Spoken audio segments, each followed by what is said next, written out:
Good morning, ma'am. Good morning. Ma'am, koi mentorship program ko ngasi dagi phasani start tawrani. No. Hai basi ki program sida koi ki timing laigani 9:15 a.m. to 11 a.m. morning gi aduga 12:30 p.m. to aduga 2:30 p.m. evening ko. Hai basi ki matam sida koi trade su tominagani aduga koi price action gi matang da ko price action ki matang da discussion tominagani ko hai basi ki kano se koi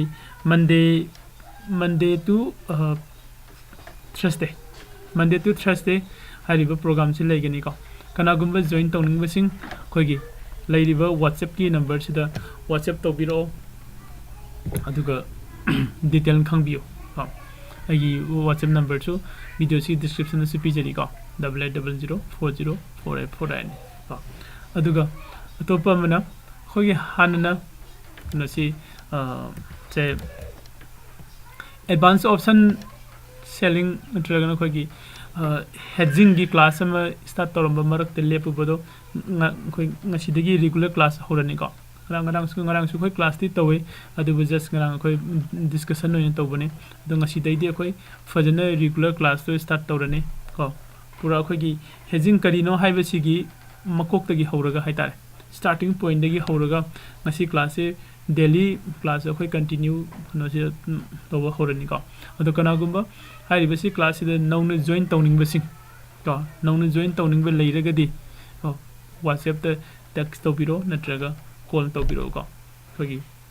membership fee saina le 10,000 rupees kaktani hai basi ke 10,000 rupees se piraba matungda khoi gi sigi hedging gi class isu join to bio aduga atopa mana price actions ki khoi mentorship program leiriba khoi kana se live trade ko together ko punna khoi trade to mina ba yabagi siguba program ama leiri se sisu jawbiu ko hariba program se khoi live trade se kana gumba misina khoi gi da sida agi jumda laga phamuga to mina su yagani aduga atopa mana arapada leiba singna mo khoi gi Google Meet ko Google Meet khoi punna class se class join to mina bi aduga to pamna live chat punna to mina bi ko to kana gamba koi kana sing khoi gi membership kana hidi kana se khoi gi pet membership oi da khoi gi primary member oi da sing do adu khoi YouTube ta kana fangani ko mar to khoi gi live chat kana se khoi YouTube ta share to jera kani ko dum kana YouTube ta dum attend to ra su thoidopa akai belite ko do hai basi gi price action mentorship program ko aduga khoi gi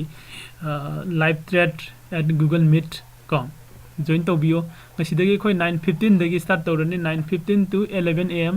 aduga 12:30 pm to 2:30 pm ko okay yauga do basing ai already mayam the links share to jagale ko atopa mele next day si khoi gi ngasi gi numidang dagi pura khoi gi starting point dagi hoga do ba hedging gi class yawning basing